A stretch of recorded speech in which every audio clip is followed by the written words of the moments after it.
Hey, are we ever gonna cut to this camera, by the way? No.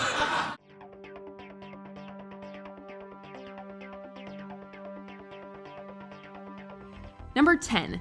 The real intros of Reality Hills.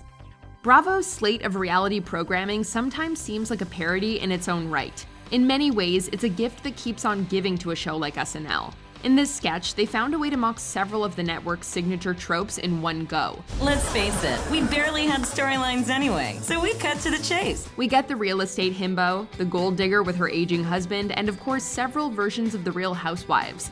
John Mulaney also does double duty as a pair of lifestyle show twins with a recognizably snotty attitude. His booty is real, but my personality is fake. Our niece played Topanga on Boy Meets World. Jealous? What really sells this sketch is the fact that it doesn't even seem like much of a sketch. At this point, Bravo could produce this exact show and no one would notice. Number 9. Catfish. Like most reality shows, MTV's Catfish falls apart if you look too closely at it. So of course, SNL is there to point out all the inconsistencies, be they in the premise or the production. Hey, are we ever gonna cut to this camera, by the way? No. A.D. Bryant is your typically clueless catfishing victim, falling for flimsy excuses and fake photos. Meanwhile, Adam Levine as Neve pokes fun at the host's particular quirks. Okay, now before we go in, I'd like to ask you one long, rambling question that sounds insightful but goes nowhere. Considering what you know now, how do you feel as of yesterday, based on feelings you felt, in addition to what has been brought to light by me, Neve, but disregarding the events of tomorrow? They also highlight a widely used editing staple in the reality genre, teasing an ambiguous climax for the sake of tension. Whoa, huh? Dang, that's who you were? I can't believe it. Is this reaction positive or negative? You can't tell. As is often the case, the confrontation isn't nearly so dramatic. But unlike most Catfish episodes, it ends with a happy couple. You can't be cynical about everything, you know? Number 8. The Flipidlets. HGTV has made bank with series after series about generically amiable duos flipping houses. In this send-up of the Property Brothers, we see what can happen with a third personality in the mix. I'm Tristan, and when our parents divorced, I was the only one that went to live with our dad. All right, they don't want to hear about that. While two of the Flipidlets are happy to stick to the HGTV brand, their brother Tristan seems determined to hash out their family issues on camera. I don't think they ever fully grieved the death of our family. Not really the platform, buddy. No. So rather than face the demons that they have, they go city to city trying to build the home they never had. Mikey Day and Alex Moffat are great as they keep trying to steer back to the upbeat script. It's Ryan Gosling who really shines through though, especially when his casual line delivery swerves into dramatic territory. And I just watched him, like it was all a little show that God was putting on just for me. A marionette, dangling before the lapping flames of his master's furnace. Really, it's the relentlessly peppy music that sells the whole thing. If HGTV ever got this off the rails, we might actually pay for a cable subscription again. Number 7. House Hunters. At first, this sketch didn't actually seem like too much of a departure from another quintessential HGTV show. As Liev Schreiber and Leslie Jones discuss their housing options and need for a man cave, even phrases like half-car garage seem more like gentle teasing than parody. Was 5 cents over budget. Should we cross that one off the list? Yeah, I think so. The longer the bit goes on, though, the sillier it gets, especially once they start throwing wordplay into conversations we've all heard a million times before. What about the Hidden Valley Ranch? The little packet? It was creamy. And it was right next door to that salad. I just don't like having neighbors that close. Sure, a toilet on the ceiling is good fun, but the best jokes go by so casually that you almost miss them. Wait, what about your man cave? There's no room. I can't have the cave. I'll just keep the man in the basement. In the end, our couple gets their dream vampire-infested house. It might not have a man cave, but the basement looks like it's working out just fine. Can you let me out? Number 6. E! New lineup. SNL's not wrong when they point out that E! News hasn't always lived up to its name in the traditional sense. Which one am I?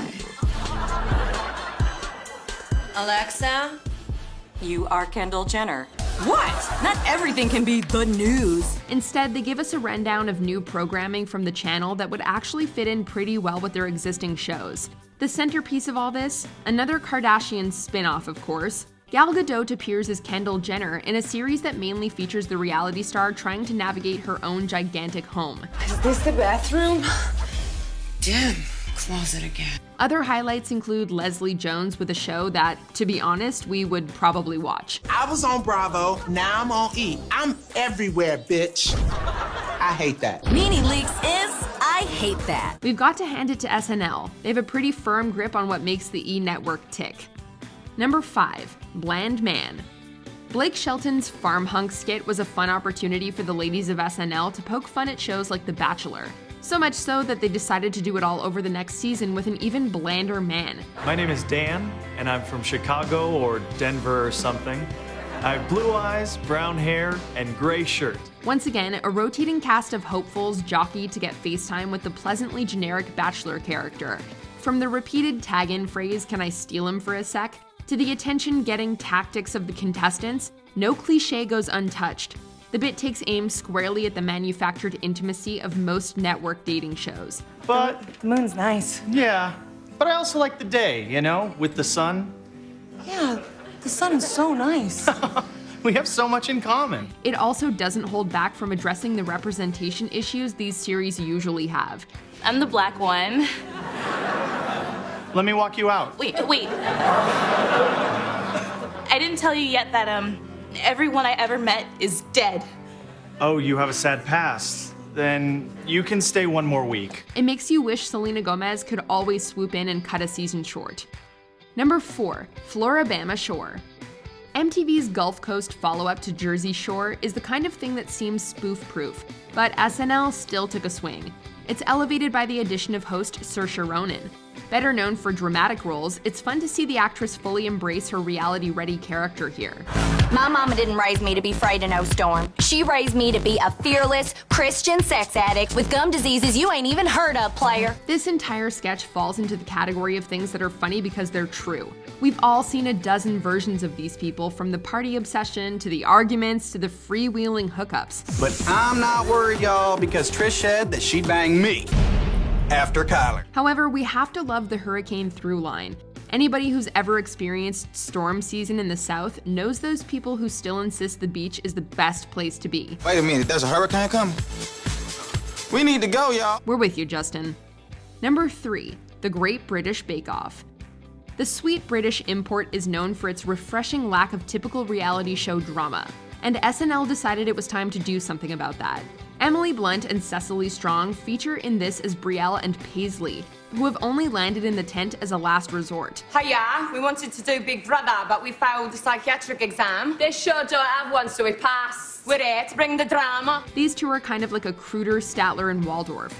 As the rest of the cast tries to carry out business as usual, they're determined to drag the show down into the reality TV mud. They don't hold back with their TMI confessionals or with their attempts at sabotage. Paisley, you clearly punched Liam's cake. No, she didn't.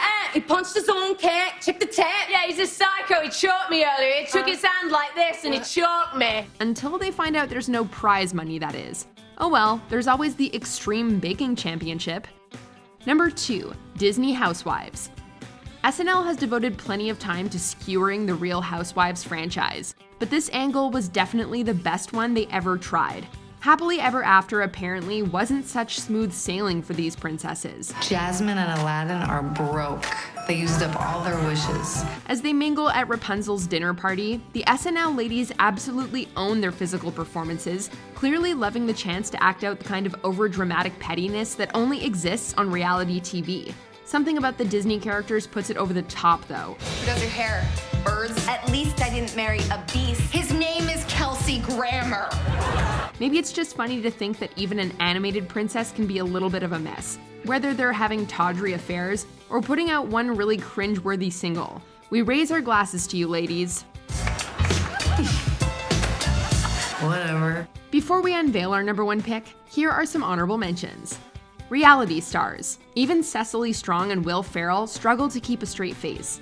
She doesn't have leg muscles. She got was so hot when she walked. Oh, God. I just feel so grounded. So grounded. Being back here, right? The House with Chris Hemsworth, when dinner plans go stone cold serious. I admire that you told me the truth, but you said that you wanted to get groceries, and then you changed your mind. I'm not sure I can trust you. Date or Dis. For anyone who remembers shows like Next, this bit is spot on. My Nana and Poopy have been married for 65 years. What do you think will help us go the distance? Play your cards right, you'll get a big bowl of strange. Everybody calls me Piggy Bank because I eat all my change. Long Island Medium. Daniel Craig is uncanny as Larry Caputo. Last week we went out for this nice picnic. Just the four of us, her and me, our daughter, and this little guy. And of course, Teresa, she can't help herself. I'm seeing nuts. Whose father loved nuts? Anybody? Was it you? Chopped. Emma Thompson can drag our cooking any day. I just wish she had transformed the candy cigarette because she just stuck it in the ice cream. Yeah, along with some real cigarettes. Number 1, Star Wars Undercover Boss. There are probably people who would argue that this sketch is more entertaining than any of the Star Wars sequel movies. Adam Driver steps back into his Kylo Ren blacks and then into a disguise to go undercover on Starkiller Base. You get so caught up in restoring the galaxy to its rightful state that you miss what's going on behind the scenes. I'm looking forward to having some real talk with some real folks. Except it's pretty clear that the working conditions aren't what he's really concerned about. You guys like working here?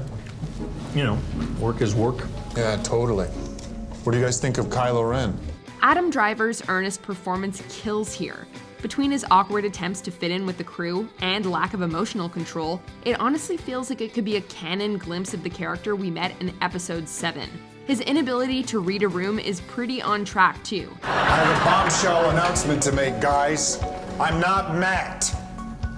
I'm Kylo Ren. You're Kylo Ren. You're Kylo Ren, you know. I knew when you threw me through the soda machine. I knew from Hi, I'm Matt. What can we say? We love a good crossover, and SNL nailed it. I had a blast today. I really learned a lot.